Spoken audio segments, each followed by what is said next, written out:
2, 1.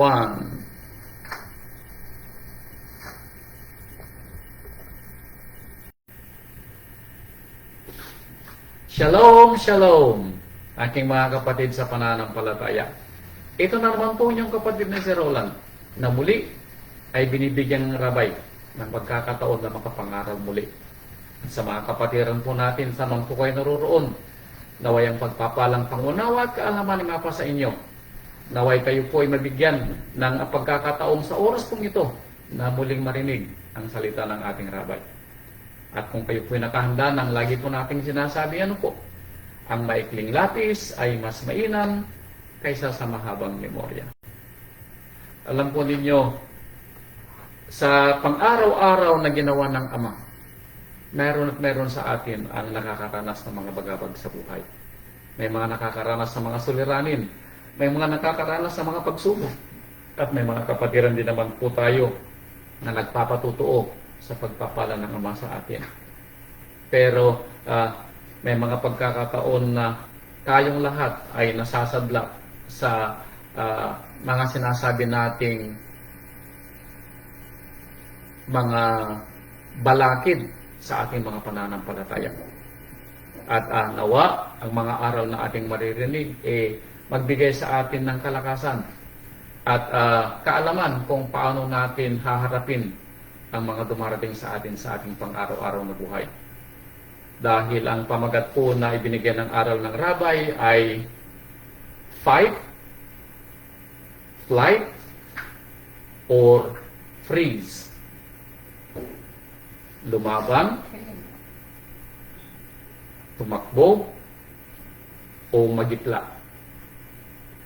Now, ito yung mga bagay na magiging reaksyon ng tao pag siya po ay nasa gitna ng kanyang mga kaaway.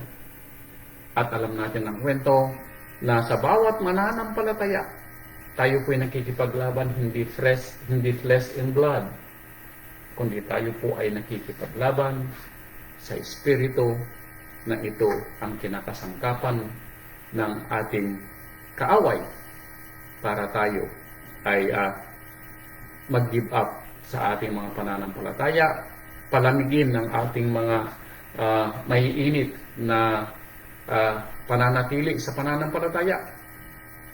Pero sana sa mga maririnig nating aral, tayo po ay magkaroon ng pangunawa para lalong magtumibay ang ating pinanghahawakang pagtitiwala sa Ama na siyang nagbigay sa atin ng kanyang bugtong na anak na namatay sa tulos para sa ikaliligtas ng bawat isa. Now, simulan po natin ang aral ng rabay at ito ay may kinalaman sa totoong kaaway po natin. Ang ating totoong kaaway na ginagamit kung minsan ay ang ating mga mahal sa buhay, ang ating mga kakilala, ang ating mga pinagkukuhanan ng ating ikabubuhay, at higit sa lahat, kung minsan ang ating sarili na siya nating nagiging kalaban sa ating pang-araw-araw na buhay para ipagpatuloy natin ang tatag ng ating pananampalataya. Dumako tayo dito sa aklat ng Pedro.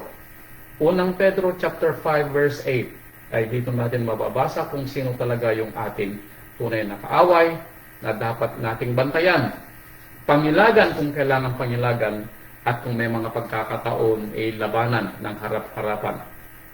Ito ay nasa unang Pedro chapter 5 verse 8. Dito ang sabi niya, kayo ay maging mapagpigil, kayo ay maging mapagpuyat.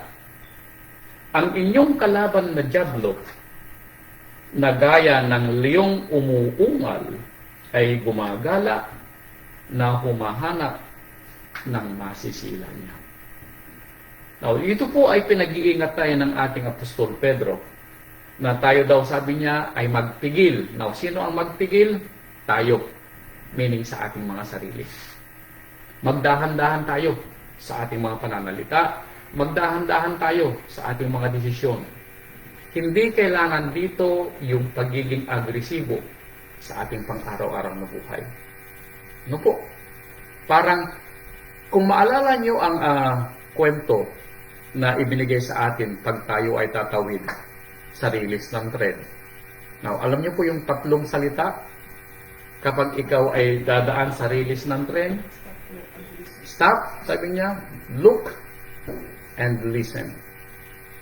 Ibig sabihin, tayo ay tumigil, tignan kung ano yung ating dapat gawin, timbangin ang mga dapat timbangin, at dinggin kung sino ang bumubulong.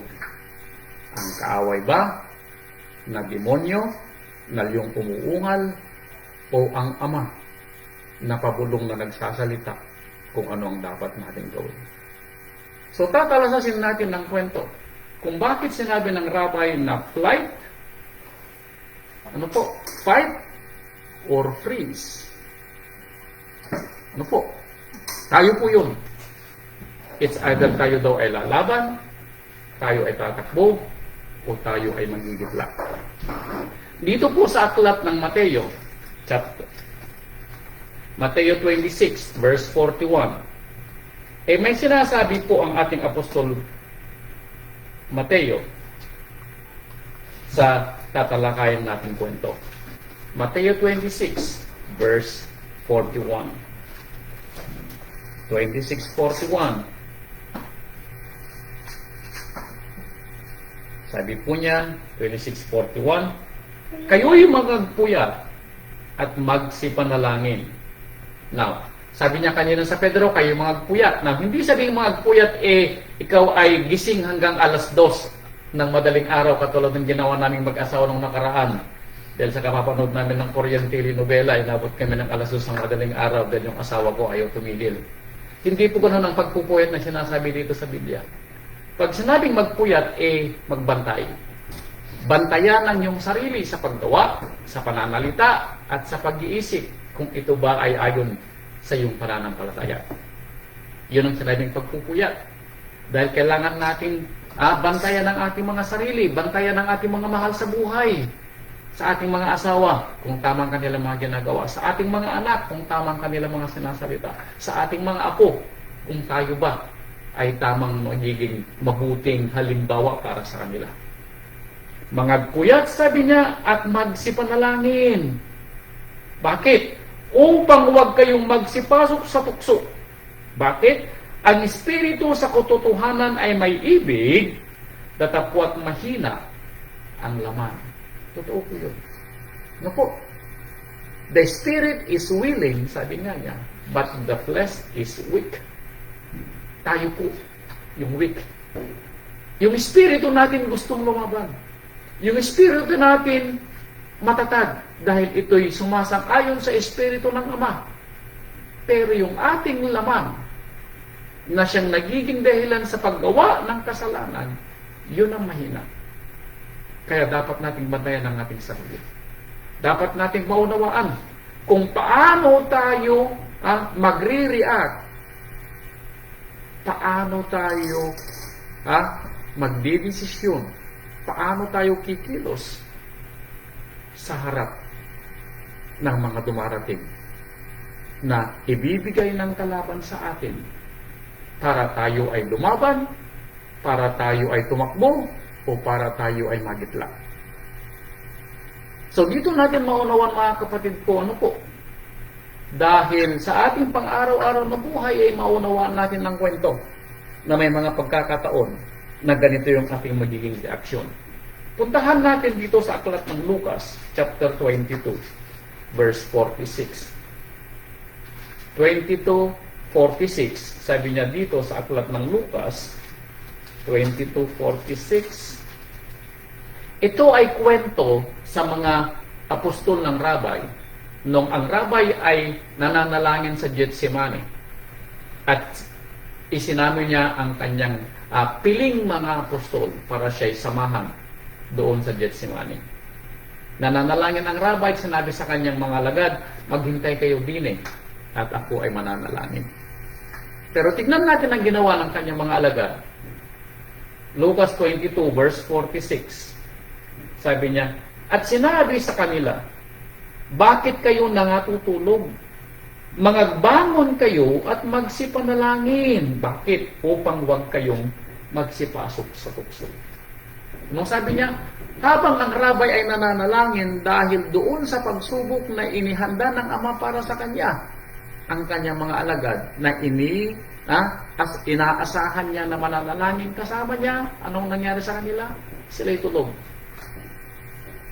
Now, di ba may mga pagkakataon na ganito rin tayo sa pananampalataya? Ini-expect ng rabay na namatay sa tulos.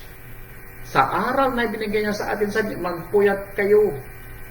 Bantayan ninyo ang inyong mga sarili. Pero mas marami sa atin ang natutulog sa pansitan. May mga pagkakataon na nakalimutan na nga natin kung paano pumunta sa ating mga sambahan. May mga pagkakataon na hindi natin alam kung kailan tayo dumalaw sa ating mga sambahan. May mga pagkakataon na hindi natin alam kung kailan tayo sumali sa ating mga Bible study. May mga pagkakataon na hindi mo na alam kung kailan ka nagbigay ng iyong mga pagtulong. Natutulog tayo sa pansitan. Bakit? Ang iniisip lang natin ang ating sarili. Iniisip lang natin ang ating mga mahal sa buhay. Now, hindi po yan masama.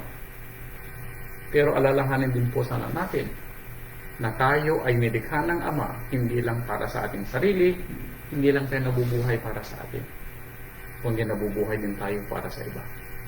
Ano po? Kaya sabi niya, bakit kayo natutulog? Kayo magsipanalangin. Katulad ng aking hinihiling sa inyo kanina, ipanalangin natin ang ating mga kapatid, lalo na sa ating kapatid na brado, kung totoo yung kwento. Bakit? Katulad ng narinig nating patutuo ni kapatid na Romano at yung narinig nating patutuo ni kapatid na Teresa, na yung sakit ng kalingkingan ay sakit ng buong katawan. Meaning kung anong nararamdaman sana ng ating mga kapatiran, kung sila man po'y nagluluksa, kung sila man po'y nalulungkot, o kung sila man po'y nasa gitna ng pananalangin, ganun din po sana tayo. Ano po? Kaya sabi ng rabay, huwag kayong matulog. Kayo'y magsipanalangin. Bakit? Tayong lahat ay dumadaan sa maraming pagsubok. Pero tandaan natin ang kwento dito sa aklat ng Korinto, unang Korinto chapter 10, verse 13, na mismong ang rabay ang nagsabi sa kanyang mga alagad, na kapag sila ay mangangaral, sasalitain nila ang salitang ito para magkaroon sila ng pag-asa sa mga nararanasan nilang mga kabagabagan sa buhay. Unang Korinto chapter 10, verse 13. Sabi niya rito, 1 Corinthians, unang Korinto chapter 10, verse 13. Hindi dumating sa inyo ang anumang tukso, kundi yaong matitiis ng tao. Katapat-tapat ang Ama, na hindi niya itutulot na kayo tuksuhin ng higit sa inyong makakaya, kundi kalakip din ng tukso, ay gagawin naman ang paraan ng pag-ilag upang ito'y inyong matiis. Anong sabi ng Ama? Huwag kayong magreklamo kapag kayo'y nakakaranas ng mga kabagabagan sa buhay. Huwag kayong magulumihanan pag kayo nakakaranas ng mga suliranin. Bakit? Sabi ng rabay, hindi dumating sa inyo ang tukso. Nawari bang sa inyo lamang nangyari? At kung may dumarating sa inyo mga bagabag sa buhay, sabi ng Ama, ito'y ipinigay sa inyo at kalakip ng pagbibigay sa inyo ng ganong mga kabagabagan ay ang, nung sabi niya, paraan ng pag-ilag. Kung paano ito mapaglalabanan, o kung paano ito may iwasan, o kung paano ito mapagtatagumpayan. Ito ay sana pag-asa na binigay sa atin. Totoo, may mga bagabag tayo sa buhay. Totoo, may problema tayo sa ating mga asawa kung minsan, mga anak natin kung minsan, mga apo natin kung minsan, o sa trabaho natin kung minsan. Pero tandaan natin, na bawat kabagabagan, bawat suliranin, ay may solusyon. Mayroon tayong Ama na siyang ating pwedeng tawagan sa lahat ng oras at pagkakataon. Kaya itong sinasabi ng rabay, huwag kayong tutulog-tulog sa pananampalataya. Kayo ay magsipanalangin. Ano po? Kaya sabi niya, dito sa aklat ng Timoteo, chapter 6, verse 9, ito. Unang Timoteo, chapter 6, verse 9. Unang Timoteo chapter 6 verse 9. Tingnan natin. Dahil may pagkakataon na nauuna tayo sa ating kaisipan kaysa sa ating pag-iisip. Unang Timoteo chapter 6 verse 9. Chapter 6. Datapwat ang mga nagsisipagnasang yumaman ay nangahuhulog sa tukso at sa silo at sa maraming mga pitang hangal at nakasasama na siyang naglulubog sa mga tao sa kapahamakan at kamatayan. Now, anong sabi niya? Lahat tayo ay dumaranas ng ganito. At ulit-ulitin natin, kung mapapansin ninyo, palagi itong kasama. May mga pagkakataon na ito hindi nawawala sa lahat ng aral ng rabay. Bakit? Etong nakikita ng rabay na napakalaking problema ng isang mananampalataya. Ano po yun? Ang buhay sa mundong ito. Yung kagustuhan natin na maranasan yung mga nararanasan ng iba. Yung kagustuhan natin, ano po, na kahit pa paano, masabi man lang na tayo yung masenso sa buhay, masabi man lamang na naging maayos ang ating ikinabubuhay, masabi man lang natin na tayo ay may mga naipundar, masabi man lang na tayo ay kahit pa paano nagtagumpay. Alam niyo po, hindi yun masama. Hindi po masama yun. Pero ito'y nagiging masama pag yung kagustuhan natin sa mga bagay na ating nabanggit ay magiging dahilan para tayo po ay makalimot sa ating pananampalataya. Bakit? Nung sabi niya, ito ay nagiging tukso at silo sa maraming pitang hangal na nagiging dahilan na naglulubog sa tao, sabi niya, sa kapahamakan at kamatayan. Ito ang maglulubog sa atin, sa ating pananampalataya, kung hindi natin babantayan ang ating mga sarili.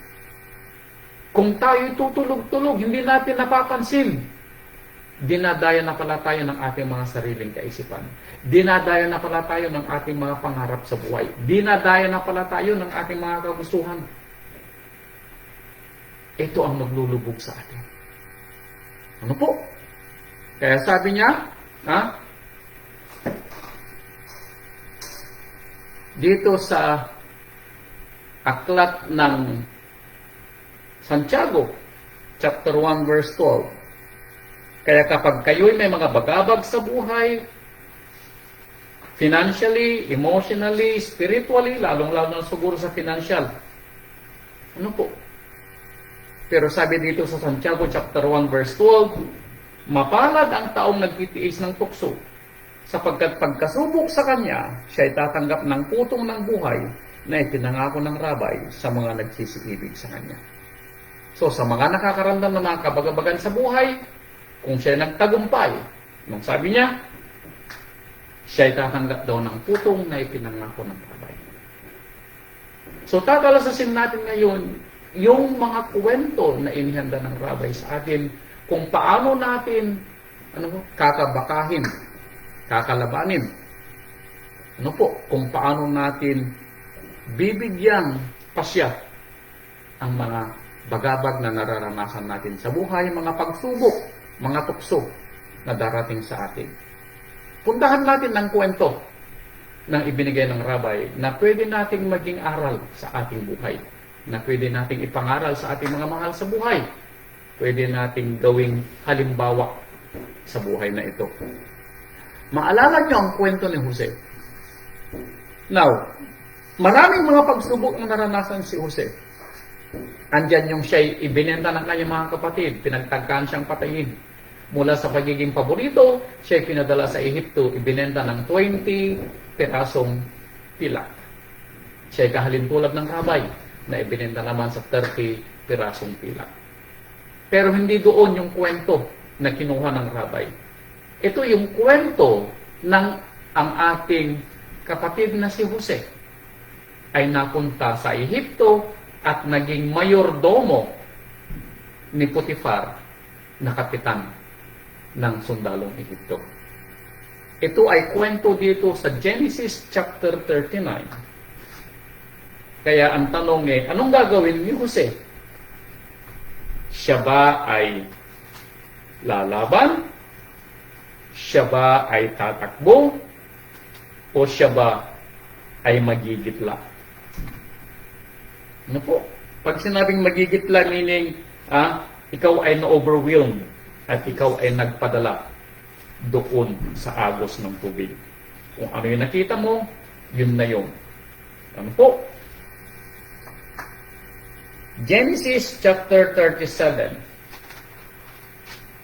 No, 39 should I say. 39 verse 7. Now, ito ay si Jose. Si Jose ay nasa 17 or 18 years old. Teenager pa lang. 17 to 19 between that age. Ano po? At habang si Jose ay nasa bahay ni Potiphar, magandang lalaki si Jose. Bakit? Dahil ito yung kwento. At siya, ayon sa kwento, ay nagustuhan ng asawa ni Potiphar. Ano po?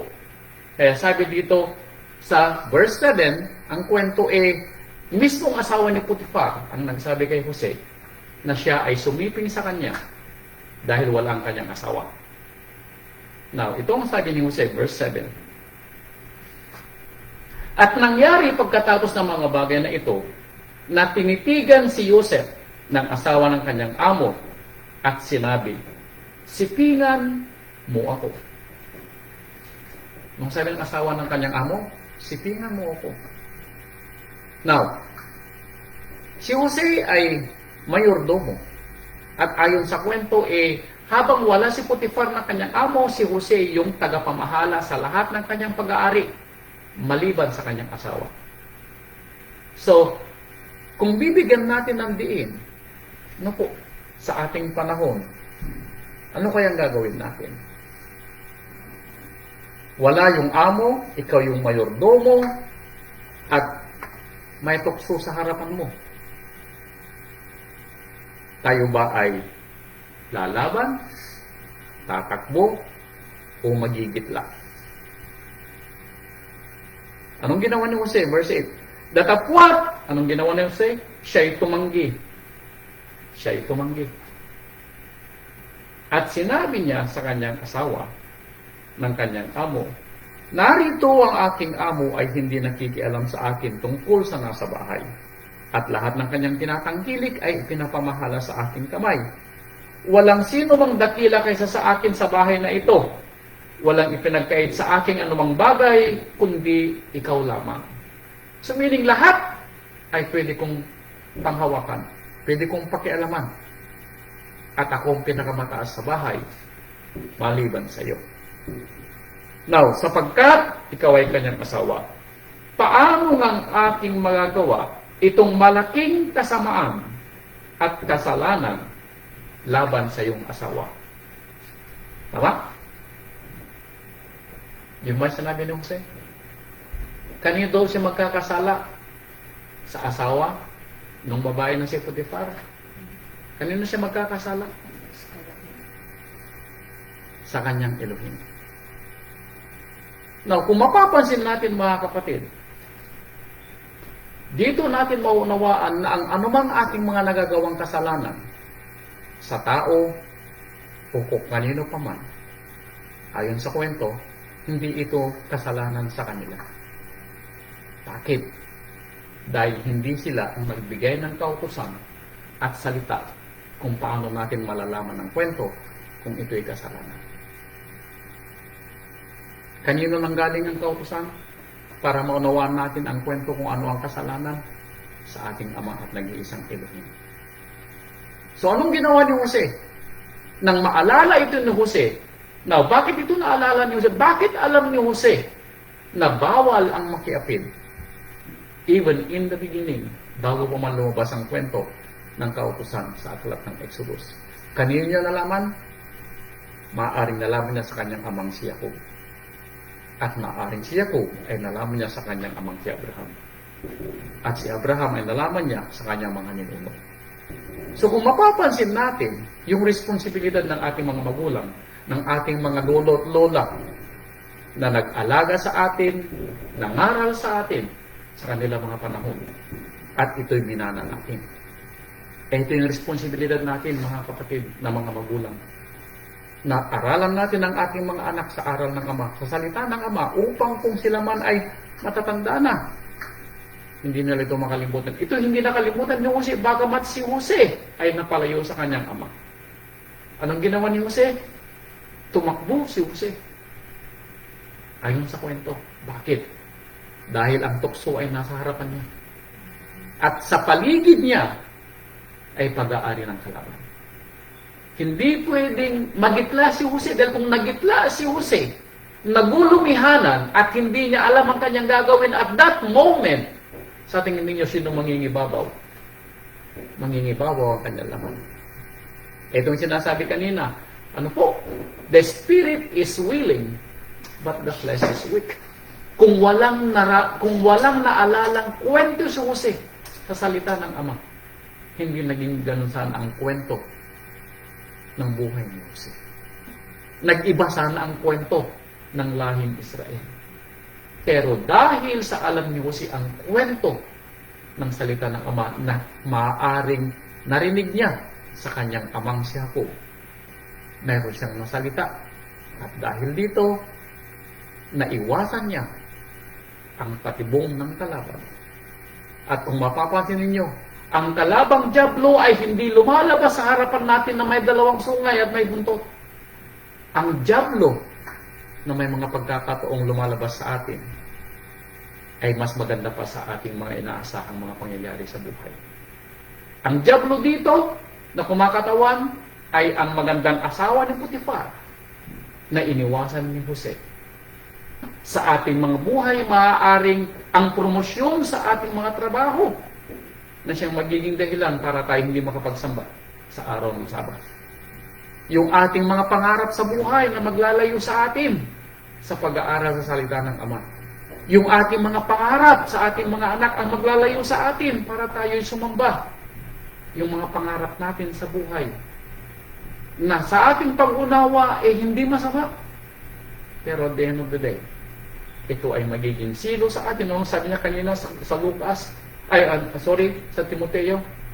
Sa Timoteo, na ito yung magiging silo na maglulubog sa tao sa tiyak na kapahamakan at tiyak na kamatayan. So, anong ginawa ni Jose? He flight. Siya po'y tumakbo para maiwasan ang silo ng dyablo. Mga kapatid ko, may mga pagkakataon na tayo din naman ay haharap sa ganitong mga silo. Nasa atin kung tayo din ay tatakbo, kung tatanggapin natin na ito'y bahagi na lang ng ating buhay. Bakit? Sasabihin natin, ito'y tinatanggap ng lipunan, ito'y pagkakataon, ibinigay ng Ama na panahon sa akin. Now, sinong nagpadala kay Jose kay Potifar? Si Amang Yahweh. Ibig bang sabihin tatanggapin na lang ni Jose ang lahat na lalabas doon sa pinagpadalahang lugar ni Amang Yahweh at hindi niya masisino kung alin doon ang galing kay Amang Yahweh at galing doon ang galing sa kalaban. Ganon din sa ating mga trabaho. Pag tayo ipinadala sa isang lugar, lahat ba'y sasabihin natin, ito'y pagpapalang lahat ni Amang Yahweh? Mga kapatid ko, kung merong alam ang demonyo na kalaban natin, alam niya kung sino tayo at alam niya kung paano ang ating kaisipan. Yung ating mga gusto, alam niya. Kaya may mga pagkakataon na yung iniisip natin galing kay Amang Yahweh. Mga kapatid ko, tandaan natin, sinuhin natin dahil ito'y baka galing sa demonyo. Yung promosyon na hinihingi natin, baka ito'y hindi galing kay Amang Yahweh. Bakit? Dahil kung ikaw ay may sakripisyo sa promosyon na binibigay sa iyo, abay kapatid ko, hindi ito galing kay Amang Yahweh. Masisino ninyo ito, malalaman ninyo ito kung ito hindi galing kay Amang Yahweh. Bakit? Dahil sa salita na maririnig ninyo sa mga aral ng rabay. Pero paano nyo maririnig ang kwento kung wala kayong panahon? Busy kayo sa inyong mga gawain sa buhay. Kapatid ko, naririnig ninyo ang maraming mga digmaan. Narinig niyo si kapatid na Alex, nagtatanong yung mga nagtatanong sa kanya kung kailan darating ang ating rabay dahil sa salabat na digmaan. Dapat din nating malaman ng kwento na kung tayo man ay nabubuhay sa mundong ito ay dahil baka sa ating panahon mangyari ang kwento ng pagdating ng Rabay. Kaya dapat nating malaman yung mga ibinigay sa ating mga tanda bago dumating ang Rabay para tayo makapaghanda. Opo. At ito'y gagawin natin hindi lang sa paghahanda kundi sa ating pang-araw-araw na buhay dahil baka maunang dumating yung tukso bago yung tanda na hinihintay natin. Kaya si Joseba ay nakatakas sa silo ng kamatayan? Yes. Bakit? Dahil sa alam niyang kwento ng kanyang mga magulang tungkol sa salita ng Ama. At ito'y pinanghawakan ni Jose. Kaya sabi dito sa aklat ni Santiago chapter 4 verse 7, pag ito'y dumating sa atin, ito ang alalahan nating kwento. Yung kwentong tinakbuhan ni Jose, ang tukso na nasa harapan niya.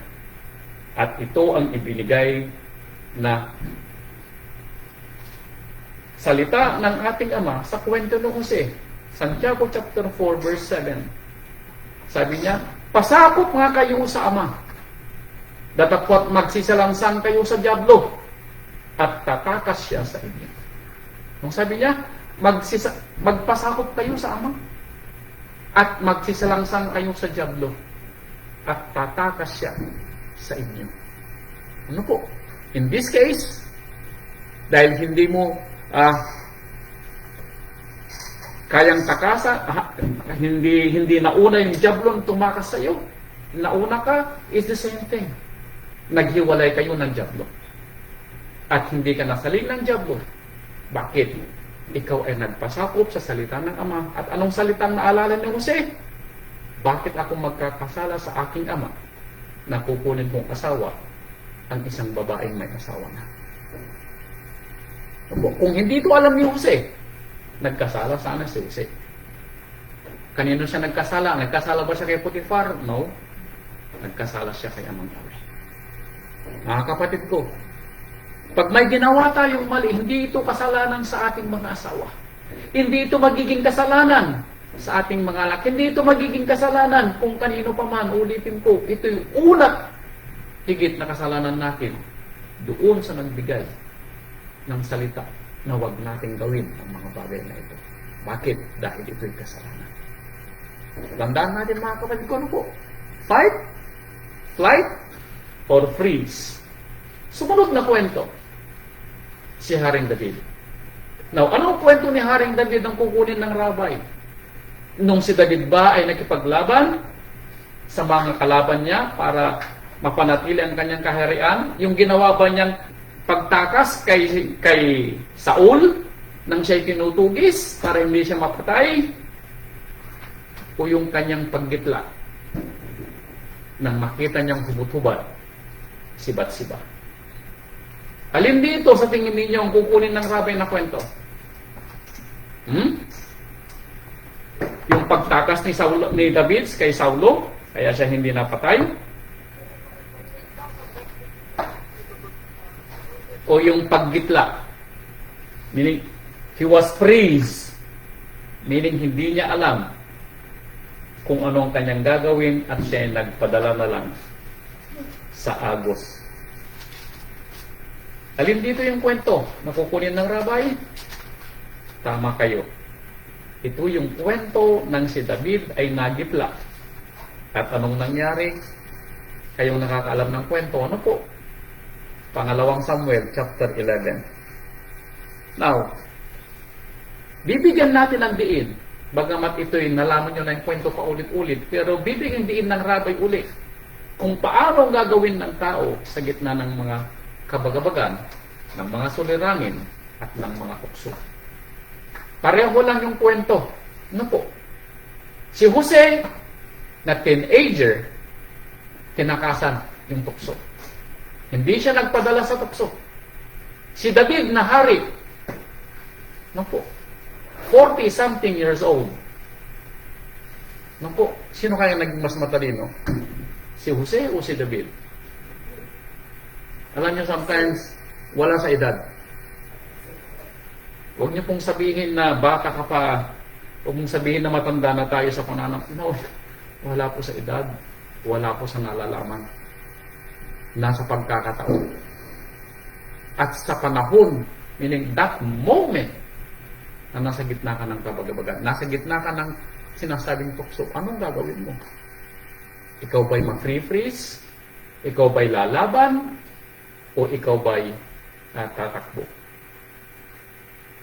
Pangalawang Samuel chapter 11. At nangyari sa pagpihit ng taon sa panahon ng paglabas ng mga hari sa pakikipagbaka na sinugo ni David si Joab at ang kanyang mga lingkod na kasama niya at ang buong Israel at kanilang nilipon ng mga anak ni Amnon at kinubkob sa Rabay. Ngunit si David ay naghintay sa Jerusalem. Now, ang kautusan, kapag ang mga tauhan mo ay nakikipaglaban bilang hari, ay nakikipaglaban ka din. Pero ang kwento rito, si David ay wala sa digmaan, nasa kanyang kaharian. Ano po? Verse 2. At nangyari sa kinahapunan na si David ay bumangon sa kanyang higaan nang matapos siyang magsiesta, matapos siyang kumain, matapos makapagpahinga,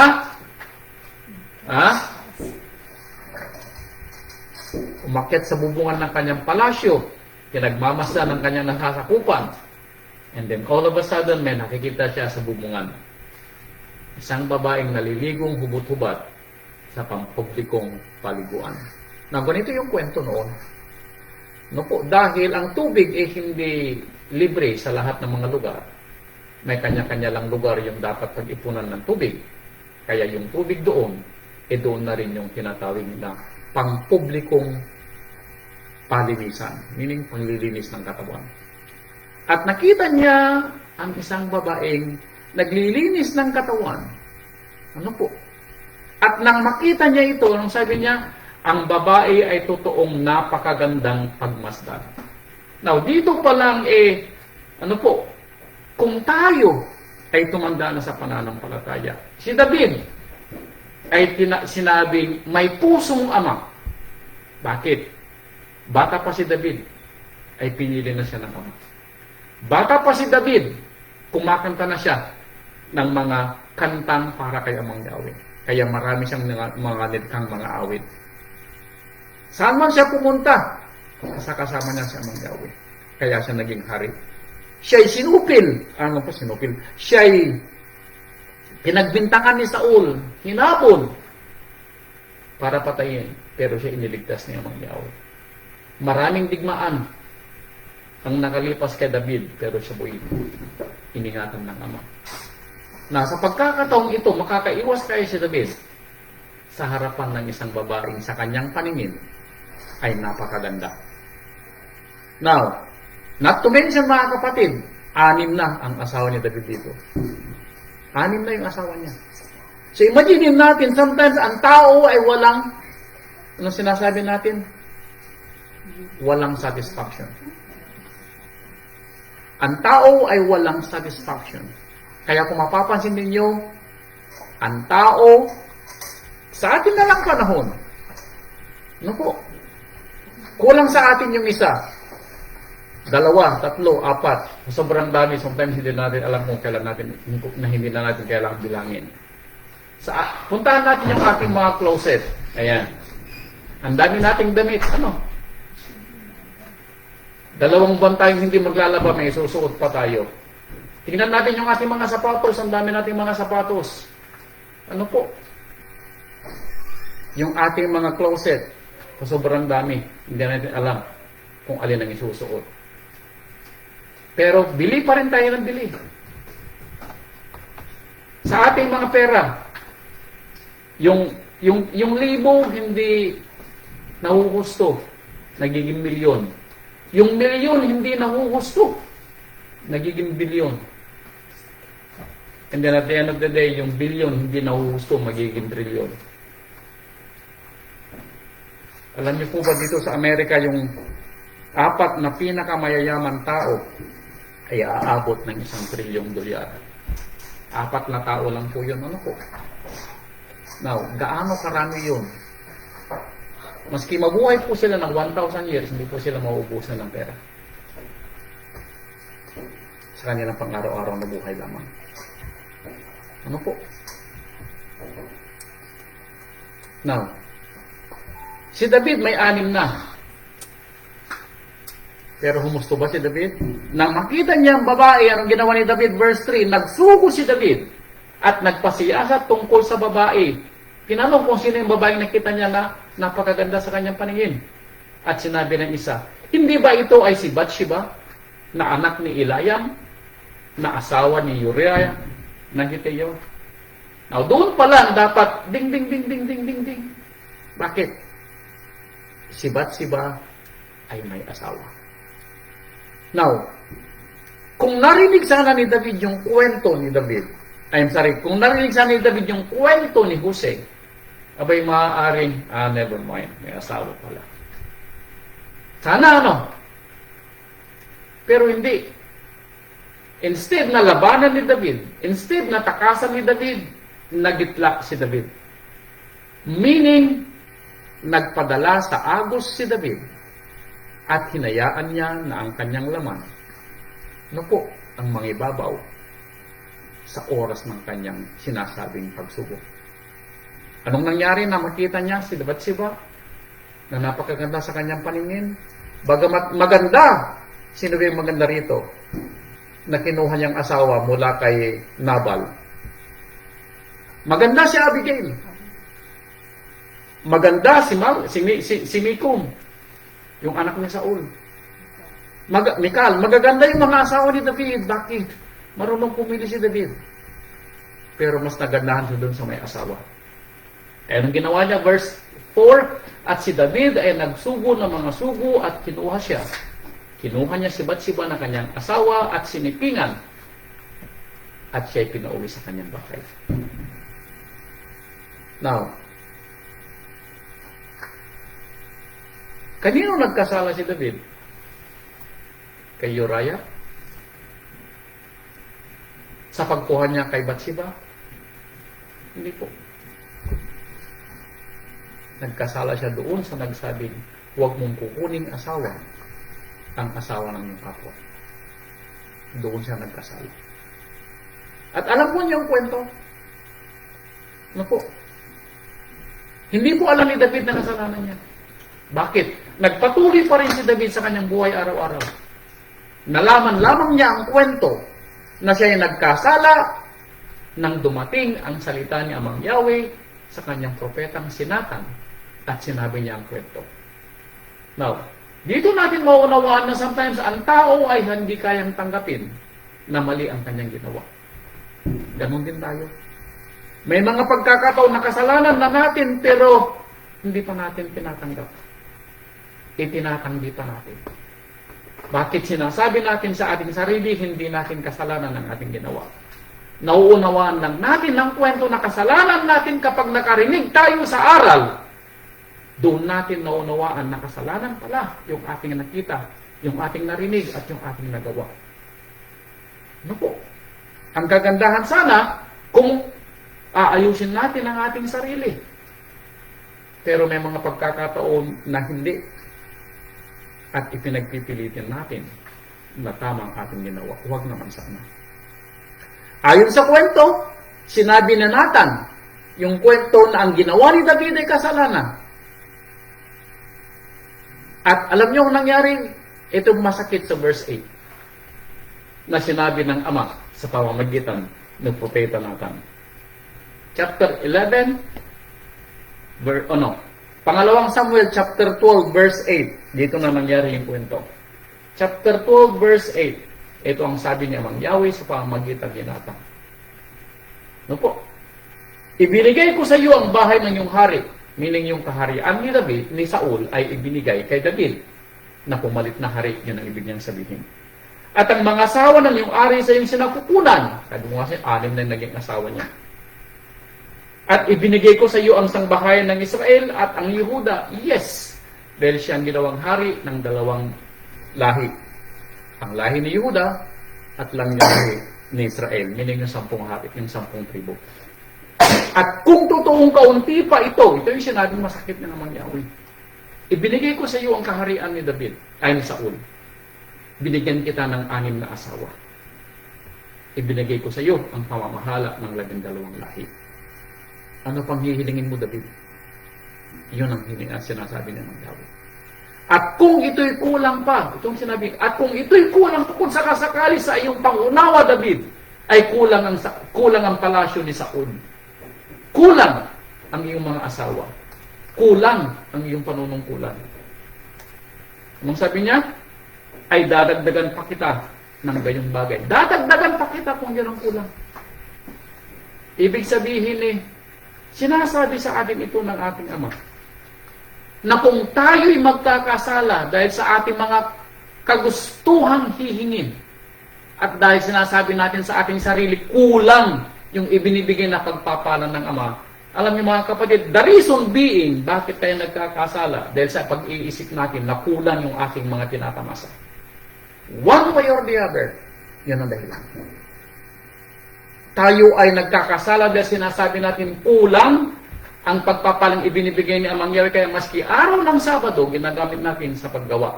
Maski araw ng dapat na pagsisilbi kay Amang Yahweh ay ginagamit natin para sa ating paghahanap buhay. Bakit sinasabi natin sa ating sarili? Kulang yung kanyang pagpapalang. May nagagawa tayong kasalanan dahil sinasabi natin sa ating sarili, kulang ang salita ng Amang Yahweh. We pray na huwag sanang maging ganito ang buhay natin, mga kapatid. Nagkasala ba si David? Yes. Ang sabi niya? Verse 9, bakit nga iyong niwalang kabuluhan ang salita ni Amang Yahweh? Hindi sinabing nagkasala ka kay Uriah. Bakit niwalang halaga mo ang salita ni Amang Yahweh? Na iyong ginawa ang masama sa kanyang paningin. Bakit? Nawang tanong din sa atin, bakit tayo gumagawa ng pagkakasala? Alam po ninyo, balikan natin ang sinabi ni Santiago dito sa Santiago chapter 1 verse 14. Santiago chapter 1 verse 14. Kung Santiago ang ibinigay ng rabbi na kabayaran doon sa ginawa ni Jose, Santiago din ang binigay ng rabbi na kabayaran sa ginawa ni David. Santiago chapter 1 verse 14. Ito naman ang sabi ng Ama sa ginawa ni David.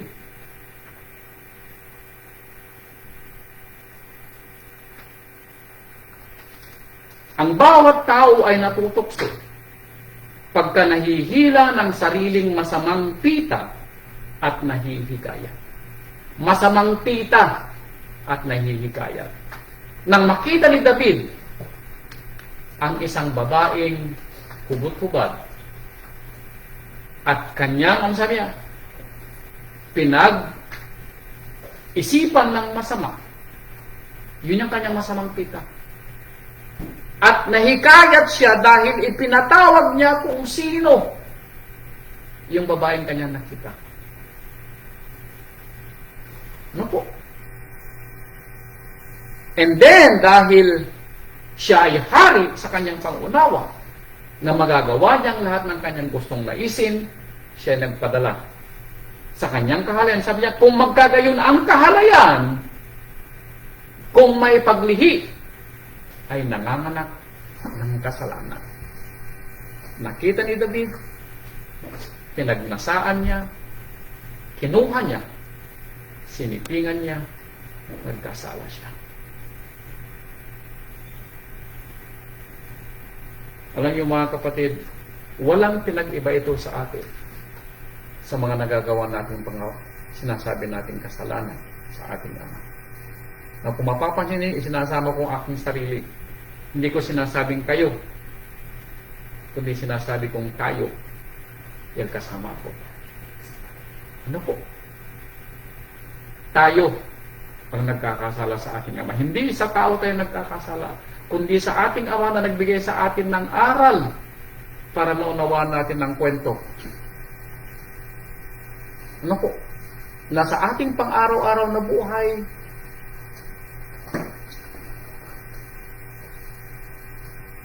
tayo ay tinatanong ng rabbi. We fight, we flight, o we freeze? Ano po? Si David ba ay nagtagumpay rito? No. Siya ba ay nagkasala? Yes. Bakit? Siya ay nagitla. Siya ay, ano po? Binigyan niya ng katuturan ang kanyang kahinaan sa laman. We pray na ito hindi natin magawa. Maaaring iba yung kwento ng ating mga pagsubok. Maaaring hindi yung kwento ni David ang magaya natin. Baka ibang pagsubok ang ibigay sa atin. Sabi ko kasi yung mga asawa natin, yung mga anak natin. Ba't karamihan, alam niyo kung ano magiging pagsubok na katulad nito? Yung mga hanap buhay natin.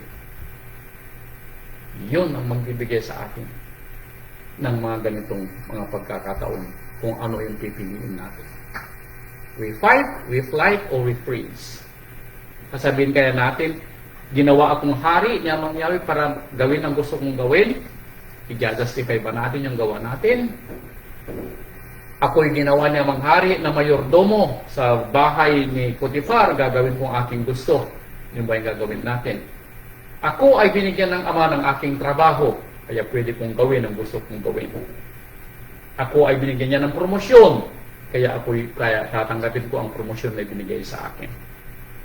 Namili po tayo. Pero talasasin po natin, kung ito'y galing kaya mangyaw. Ano po? Sayang kung tayo po ay magkakasala dahil sa mga bagay na ito. Bakit? Dahil hindi natin naunawaan ng kwento. Ano po? Sumunod na kwento. Kanino kayang kwento yung ating susundan? Kwento ni, tama po kayo, kwento ni Iyog. Bagamat paulit-ulit ang kwento ni Iyog, pero ito yung kwento ni Iyog na ipinaglaban niya ang kanyang pananampalataya. He fight for his faith. Ano po? Hindi niya tinakasan. Hindi naman siya nagitla. But he fight for his faith. Bakit? Mismo ang asawa niya ay kinalaban niya. Nang makaranas siya ng mga bagabag sa buhay, ano po? Hindi po nagitla si David, si Iyog para gumibak sa kanyang pananampalataya. Hindi po niya tinakasan ng buhay para talikuran ng lahat. Ano po? Ipinaglaban po niya ang kanyang pananampalataya. He fight for his faith. Dahil alam niya, kung si Amang Yahweh ang nagbigay, si Amang Yahweh ang kukuha. Now, alam natin ang kwento na kinuha o hindi kinuha. Pinahintulutan, ayan. Pinahintulutan ni Amang Yahweh na mamatay ang kanyang mga anak. Pinahintulutan ni Amang Yahweh na mawala ang kanyang kayamanan. Pinahintulutan ni Amang Yahweh, bakit ito'y hiniling ni Satanas na subukin si Job. Now, what if, mga kapatid ko, sa mga nangyayari sa atin, sa ating buhay, what if, ganun ang kwento, na hiniling din ng demonyo na tayo din ay subukin sa ating pananampalataya? What if, ganun ang kwento? Ano po? Tayo ba ay magigitla? We freeze? At tahayan na lang natin na ang buhay ay ganoon? At tayo ay sabayan na lang sa agos? O tayo tatakbo? Tatalikuran natin ang pananampalataya? O tayo ay makikipaglaban at ipagsasanggalan natin na kung si Amang Yahweh ang nagbigay, si Amang Yahweh ang kukuha. Kung si Amang Yahweh ang nagpasimula, siya rin ang tatapos. Sabi dito ni Iyog, nang mamatay ang kanyang 10 anak, nang manakaw ang kanyang mga pag-aari at mga mamatay ang kanyang mga alagang hayop na siyang simbolo ng kanyang kayamanan, anong sabi ni Iyog? Job chapter 1 verse 20, nang magkagayon ay bumangon si Job o Iyog at hinapak ang kanyang balabal at inahita ng kanyang ulo at nagpatira pa sa lupa at sumamba at kanyang sinabi, hubad akong lumabas sa bahay bata ng aking ina, hubad na babalik ako roon. Pause. Nung sabi niya, hubad akong lumabas sa bahay bata ng aking ina, hubad akong babalik roon. Na anong ibig niyang sabihin? Ipinanak siya sa lupa na walang-wala. Mamamatay siya sa lupa na wala ding madadala. Now, anong ibig niyang sabihin sa ating panahon? Ipinapaaral sa atin ni Job na anuman yung mga bagay na nakikita natin dito sa lupa, yung ating mga ipinundar, yung ating mga sinasabing mga naging kayamanan sa lupa, yung ating mga pinagmamayabang kung minsan o pinagmamalaki, I pray hindi. Mga nanakamit natin sa buhay na ito. Ano po? Nakapag-aral tayo sa mataas na paaralan. Hindi ba sa atin nagtapos ng pagkadoktor? Now, ito ba ay gagamitin natin para ipagyabang ang ating sarili sa buhay na ito? Father, ya forbid. Hindi po masama na mangarap ng ganito para sa ating sarili o para sa ating mga anak. Dahil ako pinangarap ko din na magkapagtapos sa mataas na paaralan. Gusto ko rin maging doktor nung batang panahon na yun, pero ang sabi ng asawa ko, that's more than enough.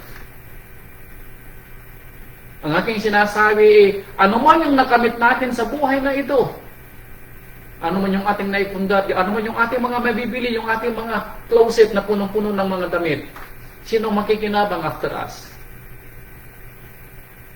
Itatago ba ng ating mga anak? No, ay pagbibili rin o kaya ipagmimigay. Sino nakinabang? Yung mga nakakuha. Yung inyong mga ipinundar, lahat-lahat, sino makikinabang at the end of the day? Hindi ikaw. Ang ibig sabihin huwag nating gawing una sa lahat ang mga bagay ng sanlibutan. Yun ang sinasabi ni Job. Nahubad akong lumabas sa bahay bata ng aking ina, hubad din akong babalik doon. Ibig sabihin wala tayong ibinating dito sa lupa nung tayo pinanganak, wala din naman tayong maiuwi. Wala tayong madadala maliban sa damit na idadamit sa atin sa ating pagkamatay. The rest, iiwanan natin lahat. Kaya bakit tayo nagpapagal at inuubos ang ating panahon sa mga bagay na hindi mo naman madadala sa iyong pagpanaw? Bakit nga ba? Now, kung hindi mo pa ito nasasagot, kapatid ko, dahil hindi mo pa maaaring alam ang kwento ng ipinangako ng Ama sa mga nananampalataya na hindi ang buhay na ito ang kanilang hahandaan, kundi ang buhay na ibibigay ng kababalang araw. Yun ang may pananampalataya. Kaya sa atin, na hindi pa ganito yung kwento ng kanilang mga buhay, abay mga kapatid ko, panahon na. Hindi matutumbasan ang buhay na ipinangako ng Ama sa atin balang araw sa iyong pagtiyatyaga sa buhay na ito na makamit ang iyong mga pangarap sa buhay. Hindi. Yung pangarap mo na makapagpatayo ng mansyon, 1, 2 mansyon, yung pangarap mo na makabili ng mga sasakyan, yung pangarap mo na makabili ng mga alahas, ng mga damit, ng ano pa mang mga material na bagay. Kapatid ko, at the end of the day, hindi ito magiging sapat na kapalit ng buhay na walang hanggan. Now, hindi ko sinasabi na masama ang ginagawa mo, no. Ang sinasabi ko, huwag kang maging sakim sa mga bagay ng sanlibutan. Maalala niyo ang kwento doon sa aklat ng Lucas na kayo ay magmanman sa inyong sarili, huwag kayong maging sakim. Bakit? Ang lahat ng mga bagay na sobra sa mga bagay na nasa sanlibutan ay matatawag na kasakiman. Kung nakakalimutan mong unahin ang pagsisilbi kay Amang Yahweh at pagganap sa kanyang kalooban, then ang lahat ng ginagawa mo ay kasakiman. Yan ang sinasabi sa aklat ng Lucas. Huwag naman po sana Huwag naman po sana. Kaya sabi ni Job, verse 21, hubad akong lumabas sa bahay bata ng aking ina, hubad akong babalik. Si Amang Yahweh ang nagbigay. Si Amang Yahweh ang kukuha. Purihin ang pangalan ni Amang Yahweh. Ang sabi ni Job, si Amang Yahweh ang nagbigay, si Amang Yahweh ang kukuha. Purihin si Amang Yahweh. Nagkasala ba si Job? No. ipinaglaban ni Job ang alam niyang pananampalataya. Yung alam niyang pananampalataya na anuman yung tinanggap niyang pagpapala sa buhay na kanyang tinatanggap, ay galing kay Yahweh. Maging ang kanyang mga anak, hindi naghinanakit si Job sa pagkamatay ng kanyang mga anak. Hindi siya naghinanakit. Bakit? Si Amang Yahweh nagbigay, si Amang Yahweh kumuha. Kaya sometimes napakahirap sa atin na gayahin ang ginawa ni Job. Bakit? Sino sa atin ang magsasabi na kapag tayo namatay ng ating mga mahal sa buhay, may mga pagkakataon tinatanong natin ang ating sarili, bakit Amang Yahweh kinuha mo ang aking asawa? Sometimes ganun, di ba? Bakit Amang Yahweh kinuha mo ang aking mga anak? Nagtatanong tayo sa ating mga sarili. Ano po? But we pray sa pagdaan ng panahon, mauunawaan natin ang kwento kung bakit kinuha ni Amang Yahweh. Maaaring hindi niya ibibigay ang sagot outright. But at the end of the day, ang lagi nating sinasabi, ito'y makakabuti para sa atin. Hindi natin alam ang kwento, pero at the end of the day, maunawaan natin ang kwento, ito'y makakabuti para sa atin. Ano po? Kaya dahil dito, anong sabi niya dito? Job chapter 19 verse 26. Job 19:26. Job 19:26. Ito ang sinabi ni Job. 19:26. At pagkatapos na kainin ng uod ang aking buong balat, gayon may makikita ko ang aking ama sa aking laman. Now, anong sabi ni Job? Bagamat uurin ang aking balat, meaning mamatay man ako sa ubabaw ng lupa at maging lupa ang aking katawang lupa. Bakit uurin? Meaning magiging lupa. Pero sabi niya, uurin man ang aking balat, alam ko makikita ko uling aking ama. Anong ibig niyang sabihin? Nananampalataya si Job, bagamat hindi pa ipinapangaral ang buhay na walang hanggan sa panahon ni Job. Pero alam ni Job, dahil sa kanyang pananampalataya, mamatay man siya sa araw na ito, sa kanyang paghihirap, makikita niya muli ang kanyang Elohim. Yun ang sinabi ni Job. Yun ang ipinaglaban ni Job sa kanyang pananampalataya. Hindi nagitla si Job. Hindi rin tumakbo si Job. Ipinaglaban ni Job ang kanyang pananampalataya. Now, ang tanong sa atin, ganon din kaya tayo sa ating panahon? Ano po? Ganon din kaya sa ating panahon? Now, sumunod na kwento.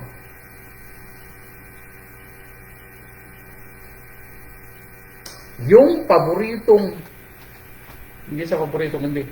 Yung paborito, isa sa paborito.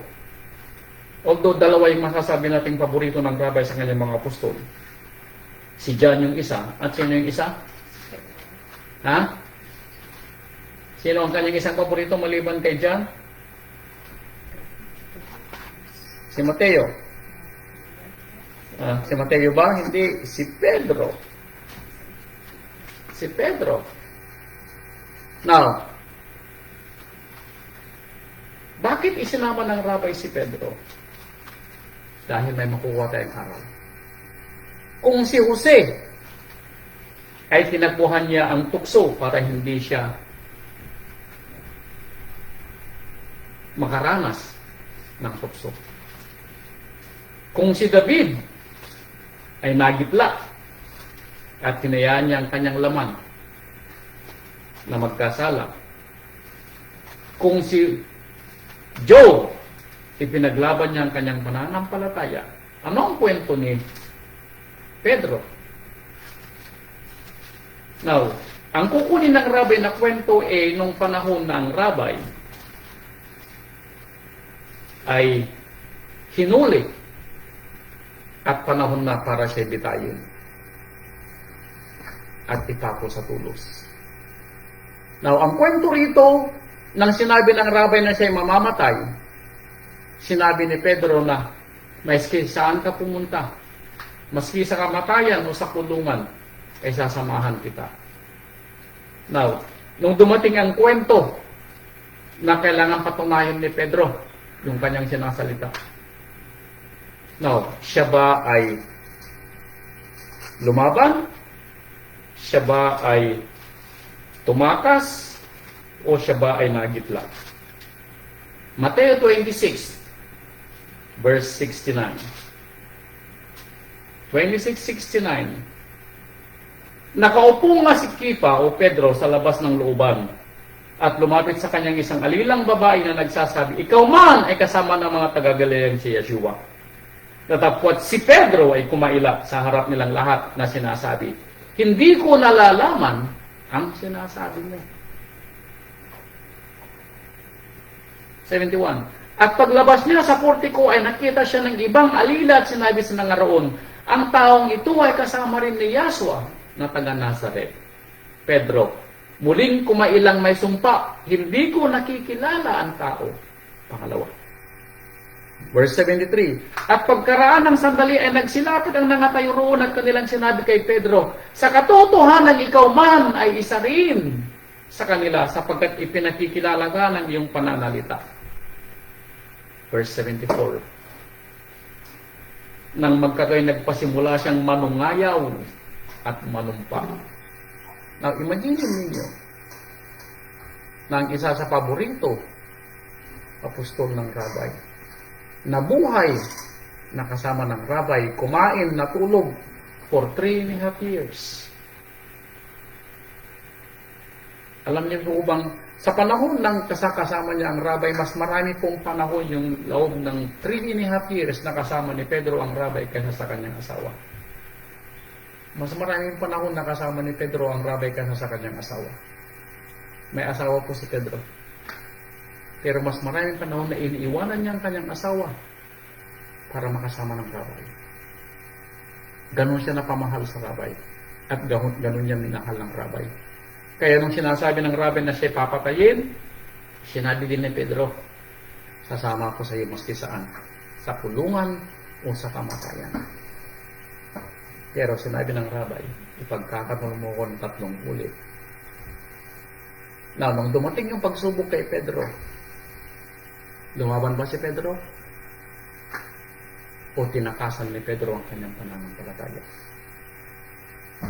Tinakasan ni Pedro ang kanyang pananampalataya. Ikinailan ni Pedro ang kanyang manunubos.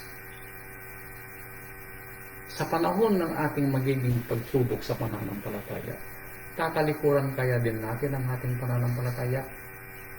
Ikakaila din kaya natin na tayo nananampalataya? Sabi nga ni Apostol Pedro, ni Apostol Saulo, "Hindi pa kayo nagbubo ng dugo para sa pananampalataya. How much more?" Sabi ni Saulo. Mga kapatid ko,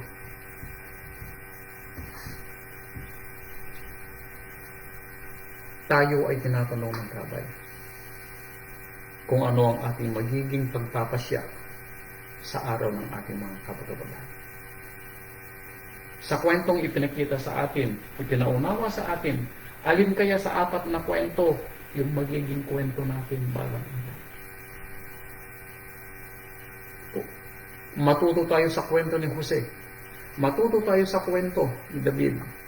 Matuto tayo sa kwento ni Job. At matuto tayo sa kwento ng ating Apostol Pedro.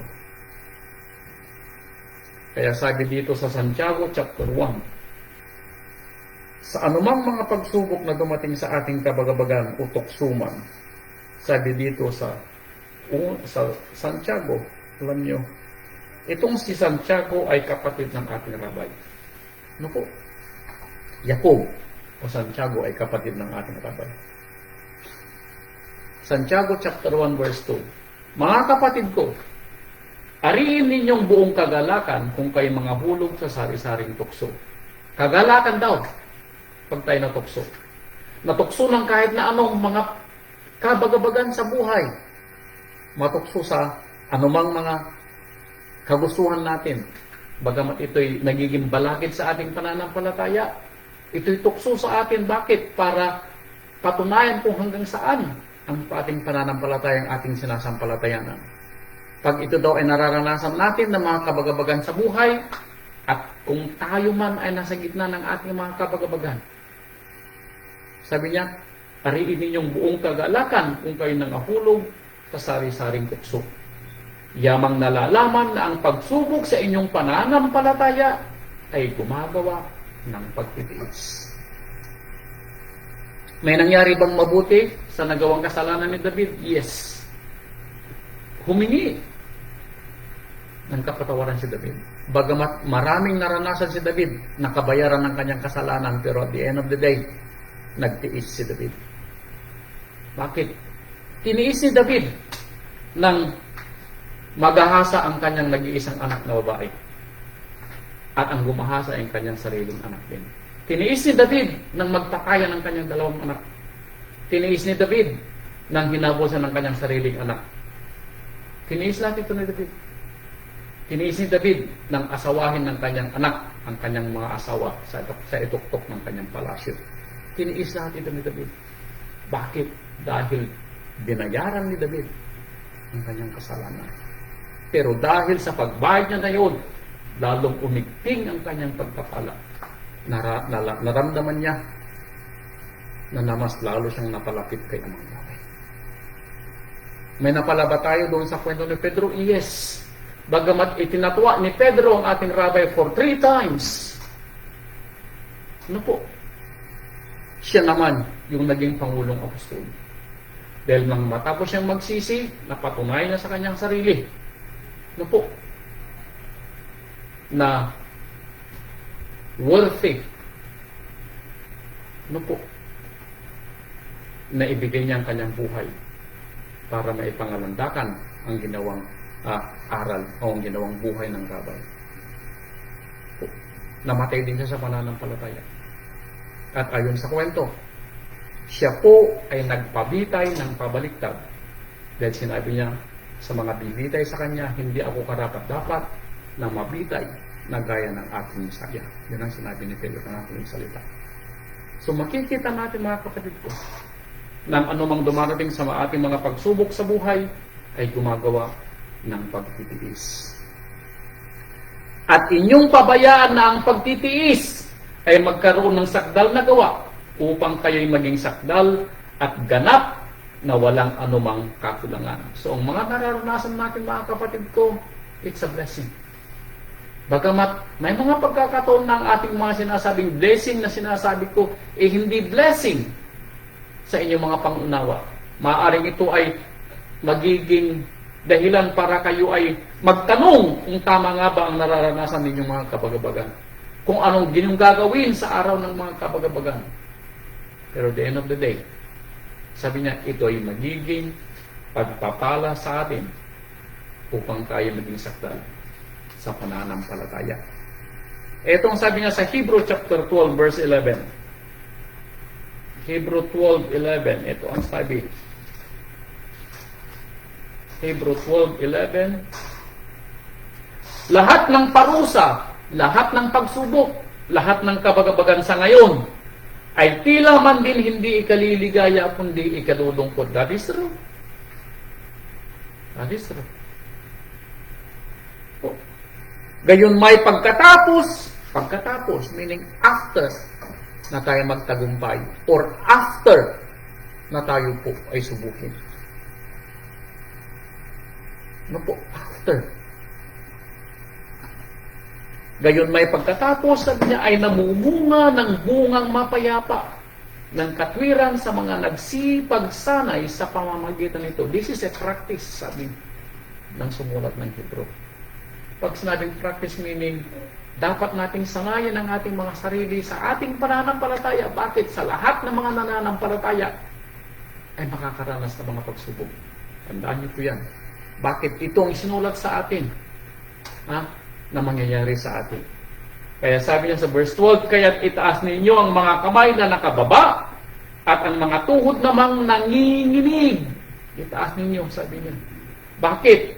At magsigawa kayo ng matuwid na landas sa inyong mga paa upang huwag maligaw ang pilay, kundi bagpos gumaling.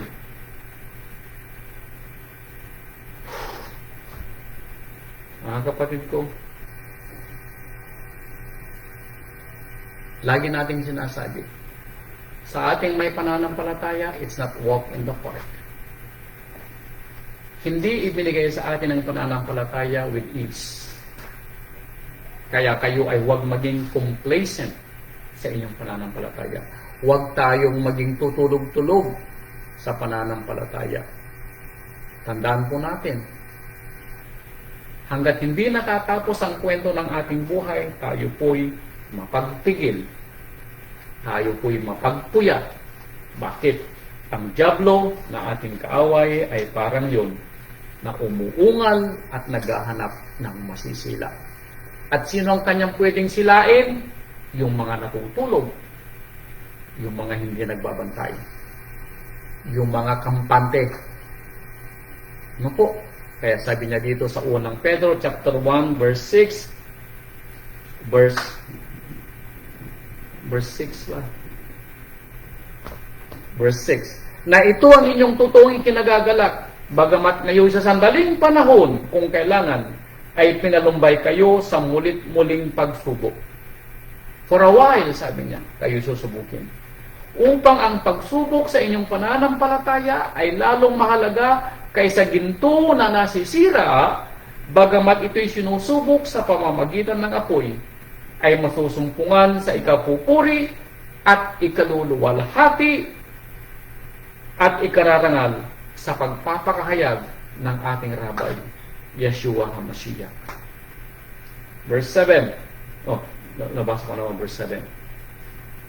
And then, Hebrew 12 verse 5, malapit na po. 12 verse 5, kaunti na lang. At inyong nilimot ang iniaral na ipinakapagtatalo sa inyong tulad sa mga anak. Ito daw ang tandaan natin kapag tayo nasusubok o nasa gitna ng ating mga kabagabagan. Anak ko, huwag mong waling bahala ang pagsubok, ang parusa, ang kabagabagan na ibibigay, na ipapasubok, ipaparanas ni Amang Yahweh. Umanlupay-pay man kung ikaw ay pinagwiwikaan niya. Bakit? Sapagkat sinusubok, pinarurusahan ni Amang Yahweh ang kanyang iniibig at hinahampas ang bawat tinatanggap na anak. Kung ang ating rabay ay binigyan ng Ama ng pagsubok na mamatay sa tulos, at after that, ibinigay sa kanya ang lahat ng kapangyarihan dito sa ibabaw ng lupa, at ngayon siya nakaupo sa kanang bahagi ng Ama. Tayo ba exempted? No. Kung natiis ng Ama na subukin ang kanyang bugtong na anak, tayo ba exempted? Hindi po. Tayo din, one way or the other. Ano po? One way or the other ay makakaranas ng mga kabagabagan sa pananampalataya. Kaya sabi dito sa Santiago chapter 5 verse 10, Santiago 5:10, kunan ninyong halimbawa ng pagbabata at ng pagtitiis, mga kapatid, ang mga propeta na nagsipagsalita sa pangalan ni Amang Yahweh. Yung mga salita na isinulat para sa atin sa mga kwento ng mga binasa natin.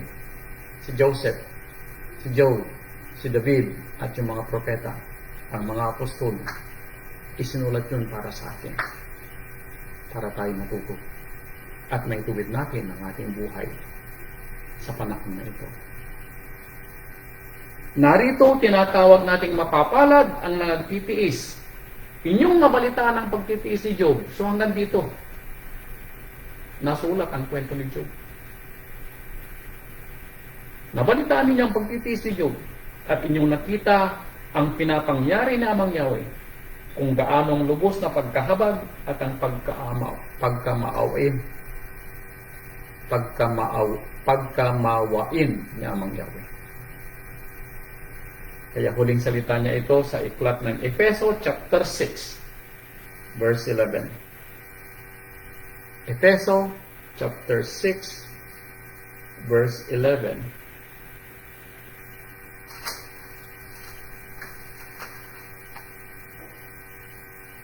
Mangagbihis kayo, mga kapatid, ng buong kagayakan ng Ama upang kayo magsitibay laban sa mga lalang ng dyablo.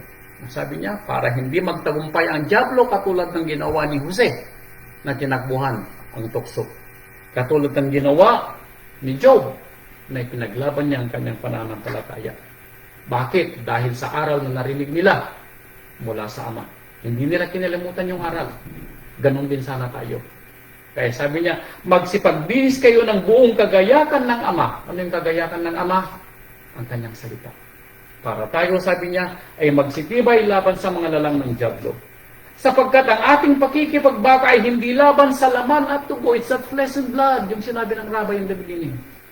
Kundi laban sa mga pamunuan, laban sa mga kapangyarihan, laban sa mga namamahala ng kadilimang ito sa sanlibutan, laban sa mga ukol sa espiritu ng kasamaan sa mga dakong kaitaasan. It is the spirit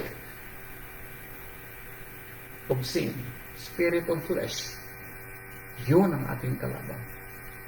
At ang pwede lang nating ipanlaban ay ang salita ng Ama na ating naririnig na kwento. Sa mga aral, sa mga Bible study, sa mga service study, at sa ating pagbabasa ng Biblia. Dahil dito, sabi niya, magsikuha kayo ng buong kagayakan ng Ama upang kayo makatagal sa araw na masama at kung manggawa na ang lahat ay magsitibay. Magsitibay nga kayo ng inyong mga baywang ay may bigkis ng katotohanan, ang salita ng Ama, na may sakbat na baluti ng katwiran, ang kautusan ng Ama, at ang inyong mga paa ay may panyapak na paghahanda ng mabuting balita ng kapayapaan. Bukod dito, sabi niya, taglayin ninyo ang kalasag ng pananampalataya na siyang ipapatay ninyo sa lahat ng nanginginas na suligi ng masama. At magsikuha rin naman kayo ng turbante ng kaligtasan at ng tabak ng Espiritu na siyang salita ng Ama. And last, at magsipanalangin kayo sa Espiritu ng lahat ng panalangin at daing sa buong panahon. Kaya sabi niya, magbantay, magsipanalangin, at mangagpuyat ng buong katyagaan at daing na patungkol sa lahat ng mga banal. Meaning isama natin ang ating mga kapatid sa pananampalataya at isama natin ang ating mga mahal sa buhay para tayo ay gabayan ng Ama sa ating pang-araw-araw. Hallelujah. Ito po ang aral ng Rabay, mga kapatid. And I pray na tayo po ay may natutunan. Naway ang Rabay po ang gumabay sa ating lahat, sa ating pang-araw-araw na buhay, ang patuloy po niyang pagpapala, kaawaan, kagalingan ay sa mga ating lahat. Salamat po sa inyong lahat at magandang gabi po. Purihin ang ating Amang Yahweh. Purihin ang ating Rabay, Yeshua HaMashiach. Hallelujah.